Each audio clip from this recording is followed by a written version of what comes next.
క్షమాపణలు కాదు, తప్పు చేసిన వాళ్ళకి శిక్ష పడాలి. ఆ తప్పు రిపీట్ కాకుండా చూసుకోవాల్సిన బాధ్యత నీకుంది. ఎందుకంటే ఈరోజు ప్రభుత్వంలో నువ్వు ఉన్నావు, డిప్యూటీ సీఎంగా నువ్వు ఉన్నావు, ఉండి కూడా క్షమాపణలు బెత్తం దెబ్బలు అంటావు. మొన్న ఈ మధ్య కడపకు వచ్చినప్పుడేమో ఎవడు తప్పు చేసినా నేను ఒప్పుకోను, తాట తీస్తా, తోలు తీస్తా, అంతు చూస్తా అని మాట్లాడావు. మరి తప్పు చేసిన వాళ్ళు ఈరోజు చైర్మన్, అడిషనల్ ఈవో, ఎస్పీ అని నువ్వే చెప్తున్నావు కదా. మరి ఎందుకు వాళ్ళ తోలు తీయట్లేదు, వాళ్ళ అంతు చూడట్లేదు, వాళ్ళ తాట తీయట్లేదు? మళ్ళీ పెద్ద పెద్ద డైలాగులు చెప్తున్నారు. నిన్న మీటింగ్లో నేను పిఠాపురంలోనే అనుకుంటా, కులం పేరుతో ఎవరైనా తప్పించుకోవాలని చూస్తే నేను చూస్తూ ఊరుకోను అన్నాడు.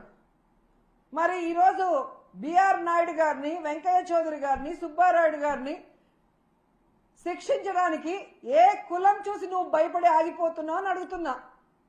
నీ పక్కన నిన్న పిఠాపురంలో ఉన్నాడు పంతం నానాజీ, ఒక డాక్టర్ కమ్ ప్రొఫెసర్ అయిన ఒక ఎస్సీ మేధావిని గూబ పగలగొడితే నీ కులమని ఆపేస్తావా? శిక్షించకుండా, కేసు పెట్టకుండా?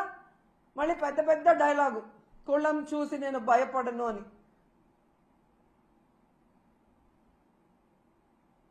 ఆ రోజేమో జరగని తప్పుని జరిగినట్టుగా లడ్డూలో కల్తీ జరిగిందని కాషాయ వస్త్రాలు వేసుకొని తిరుపతిలో నానా హడావిడి చేశారు.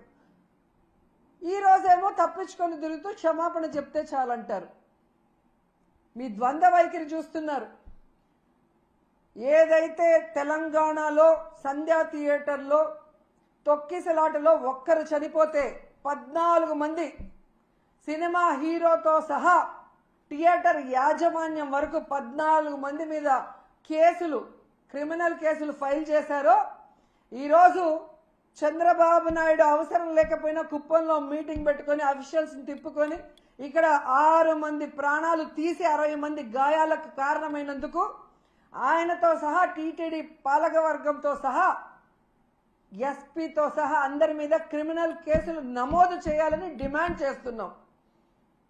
ఈ దేశంలో ఉన్న అన్ని న్యాయస్థానాల్ని కోరుతున్నాం. దీన్ని సుమోటోగా తీసుకొని తప్పు చేసిన వాళ్ళ మీద కేసులు పెట్టి విచారించి శిక్షించండి అని కూడా మేము కోరుకుంటున్నాం. ఎంత బాధాకరం అంటే, నా చిన్నప్పటి నుంచి చూస్తున్నాను, కొండ మీద ఇంత తక్కువ జనం ఎప్పుడూ లేరు. టోకన్లు తీసుకున్న వాళ్ళు కూడా చాలా మంది దర్శనానికి రాలేదు అంటే వీరి వల్ల తిరుమల ప్రతిష్ట ఎంత దిగజారిపోయింది, భగవంతుని దర్శనం చేసుకోవాలంటే ఎంత భయం పుట్టిందో ప్రజల్లో మీరు గమనించండి.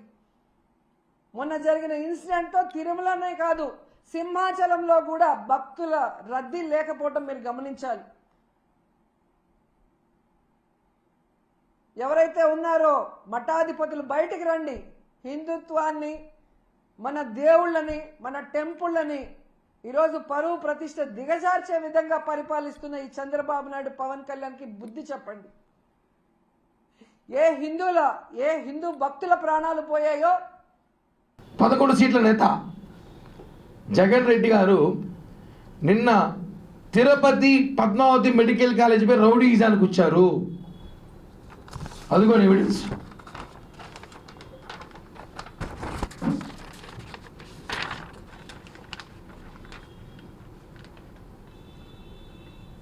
రౌడీయిజానికి వాళ్ళ సోషల్ మీడియాలో వాళ్ళ గ్రూపుల్లో అంతా అందరూ ముమ్మరించండి, రండి, ముమ్మరంగా రండి, అందరూ హాస్పిటల్ ముట్టడి ఇస్తామంటే ఇదేమైనా పద్మావతి మెడికల్ కాలేజ్ అనుకుంటున్నావా, వైసీపీ పార్టీ కార్యాలయం అనుకుంటున్నావా, లేదా వైసీపీ ప్లేనరీ సభ అనుకుంటున్నావా?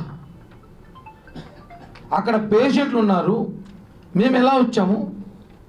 పవన్ కళ్యాణ్ గారు వచ్చే సంగతి 2 గంటల దాకా కూడా ఎవరికి తెలియదు, మీడియాకు కూడా తెలియదు. 2 గంటల దాకా కూడా మీడియాకు కూడా తెలియదు. ఆయన మనం అక్కడ శతగాతుల్ని పరామర్శించాలి, చనిపోయిన కుటుంబ సభ్యుల్ని ఓదార్చాలని ఆలోచన ఆయన వస్తే, ఈయన పొద్దున 9 నుంచి హడావిడి, రండి మంది మార్బలం రండి, మందు తాగి రండి, గంజాయి కొట్టి రండి అని పిలిపించాడు. మొత్తం వైసీపీ శ్రేణులంతా మందు తాగి గంజా కొట్టి పేషెంట్లు ఉన్నారని తెలియకుండా జై జగన్ నినాదాలతో 100 మంది నిన్న పద్మావతి మెడికల్ కాలేజ్ వైపు వచ్చారు. ఇదిగోండి మీడియా కూడా ఉన్నారు అక్కడ, చూడండి ఈ ఫొటోస్, కొన్ని వీడియోస్ చూపిస్తాం మీకు. రాళ్ళు చేతులు పట్టుకొని ఎవరిని కొట్టాలనే, ఎవరి మీద దాడి చేయాలి, పేషెంట్ల మీద దాడి చేయాలనే, రోయ్ హాస్పిటల్లో ఎవరైనా చంపేద్దామని వచ్చారా, లేదంటే పద్మావతి మెడికల్ కాలేజ్ ప్రజలు చూస్తున్నారు, మీరు అధికారంలో లేరు. ఆ తొక్కిసలాట బైరాగ పెట్టడం తొక్కిసలాట్లో కూడా మీ హస్తం ఉందేమో అని అనుమానం అయితే వ్యక్తమవుతుంది. దీనిపైన లోతైన విచారణ జరిపించాలి. అవసరమైతే వైసీపీ ముఖ్య నాయకులు ఎవరైతే ఉన్నారో ఈ 3 కాన్స్టిట్యూన్స్ చుట్టుపక్కల వాళ్ళ ఫోన్ రికార్డ్స్ ఒక్కసారి చెక్ చేయండి. వాళ్ళు ఎవరెవరికి ఫోన్లు చేశారో ఫోన్ కాల్ రికార్డ్స్ తీసుకోండి, తెలిసిపోతుంది. దీని వెనకాల ఏదో జరిగినట్టు ఒక సమాచారం అయితే ఉన్నట్టుంది. ఎందుకంటే టీటీడీకి చెడ్డ పేరు తేవాలనే ప్రయత్నంలో చేసిన భాగంలో ఉండొచ్చు కాబట్టి చెప్తున్నాం. మేము ఒకటే అడుగుతున్నాం, ఈరోజు పోలీస్ వ్యవస్థను కూడా. ఆ రోజు వైజాగ్లో పవన్ కళ్యాణ్ గారు వస్తే ఎయిర్పోర్ట్లో ఆపినారు, హోటల్లో నిర్బంధించినారు. ఆంధ్రప్రదేశ్ రాష్ట్రంలో అడుగు పెడితే చంద్రబాబు అరెస్ట్ చేసి అడుగు పెడితే బార్డర్లో ఆపినారు. మేము అలా చేయలేమన్నా, చేత కాదన్నా. జగన్ హెలికాప్టర్ ఎగరకుండా చేస్తాం, మేము అక్కడ ఆపుంటాం మంగళగిరిలోనే. అది మా మానవత కాదు. రాని ఎవరైనా పరామర్శించవచ్చు అని మేము రాణిస్తే మీరు వైసీపీ మీటింగ్ వచ్చినట్టు జనాలు వేసుకొని వచ్చి పోలీస్ వ్యవస్థ కూడా ఇంకా ప్రక్షాళన జరగాలి. పోలీస్ వ్యవస్థలో ఇంకా జగన్ రక్తం చాలామందికి ఉందనుకుంటా. పోలీస్ వ్యవస్థలో వాళ్ళు మార్చాలి తప్పకుండా. ఏంటండి సీఎం గారు ఊర్లోనో డిప్యూటీ సీఎం గారు ప్రెస్ మీట్ జరుగుతూ ఉంది. కనీసం ప్రతిపక్ష హోదా లేని నాయకుడు నువ్వు, ఓన్లీ 11 సీట్స్ గెలిచిన నాయకుడు నువ్వు, అంతమందిని వేసుకొని ఆడకొచ్చి వస్తున్నారంటే పోలీసులు కూడా ఎక్కడో కొంతమంది సహకరించారని అనుమానం వ్యక్తమవుతుంది. దీన్ని కూడా మేము సీరియస్గా ఎంక్వైరీ చేయాలి, అవసరం ఉంది, వేస్తాము.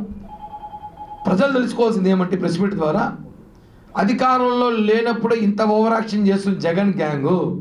ప్రతిపక్ష అధికారంలో ఉన్నప్పుడు ఎన్ని చేశారో తెలుసుకోవాలి. ఇప్పుడు చూడండి, రాళ్ళు ఎత్తుకొని హాస్పిటల్ పైకి వచ్చారు. ఎవరిపై దాడి చేద్దామని ధైర్యం ఉందా మీకు? జన సైనికుల మీద టచ్ చేయడం ఒక్కడి పైన రాయబడి ఉంటే పరిస్థితులు మారిపోయేది. వాళ్ళకి తెలుసు పరిస్థితులు మారిపోవాలి, తిరుపతిలో లా అండ్ ఆర్డర్ ప్రాబ్లం తీసుకురావాలి, పెద్ద ఇష్యూ చేయాలి, వైకుంఠ ఏకాదశి రోజు చెడ్డ పేరు తీసుకురావాలని చెప్పి ఆడుతున్న గేమ్ మీరు. ఇది కరెక్ట్ కాదు. అధికారులు కూడా మారాలి, లేకపోతే భవిష్యత్తు తీవ్ర పరిణామాలు ఉంటాయి. అధికార పార్టీ కూడా ప్రతిపక్ష పార్టీలకి కొంతమంది సపోర్ట్ చేస్తున్న సమాచారం ఇంటెలిజెన్స్ రిపోర్ట్ ఉంది. కరెక్ట్ కాదు. అధికారులు, పోలీస్ అధికారులు కూడా ప్రక్షాళన చేయాలి, పూర్తిగా ప్రక్షాళన చేయాలి. కొన్ని చోట స్విమ్స్ రవికుమార్ గారు కూడా వీళ్ళ మీద కంప్లైంట్ ఇవ్వాలి, ఇచ్చి కేసు కట్టమని చెప్పండి. మేము తీసుకోకూడదు ఆ బాధ్యత. మీ లిమిట్స్లో మీ పరిధిలోకి వచ్చారు కాబట్టి మీరు తీసుకోవాలి. మీరు తీసుకోకపోతే మళ్ళీ మేము తీసుకుంటాం. ఫైనల్లీ జగన్మోహన్ రెడ్డి కోకు చెప్తున్నా, మేము కానీ ఆపాలనుకుంటే మంగళగిరిలో హెలికాప్టర్ లేకుండా ఆపుకుంటాం. మేము అది కాదు కాబట్టి నిన్న మీరు తిరుపతి పద్మావతి మెడికల్ కాలేజ్ దాకా వచ్చారు. అది మా మానవత దొరుకుతాం. మేము మీలాగే కానీ అయింటే పరిస్థితులు వేరే విధంగా ఉండేది. ప్రజల్ని రెచ్చగొట్టేది, పోలీసులు చొక్కాయలు పట్టుకునేది, బెదిరించేది కాదు. రాళ్ళు ఎత్తుకొని వచ్చి ఇక్కడ ఒక ఆయన ఉంది చూసారా, ఈమైతే ఇంకా మరి అబ్బా యాక్టింగ్ పెయిడ్ ఆర్టిస్ట్ కాదు, ఏమో బ్రాండ్ అంబాసిడర్ కాదు. ఈమైతే నిన్న పొద్దున్న నుంచి రోయ్ హాస్పిటల్ ఉంది. ఏమో ఈమె బాధితులు ఎవరు లోపల ఉన్నారా? ఆమెైతే అసలు ఏమి యాక్టింగ్ అంటే అసలు పూర్తిగా అసలు పూనకాలు వచ్చి ఫిట్స్ వచ్చి ఊగిపోయినట్టు హాస్పిటల్లో. అంటే ఏమనుకుంటారు మీరు? మీ నాయకుల దగ్గర మెహర్బానీ కోసము, మీ పెయిడ్ చిల్లర్ల కోసము మీరు యాక్టింగ్ చేస్తారా?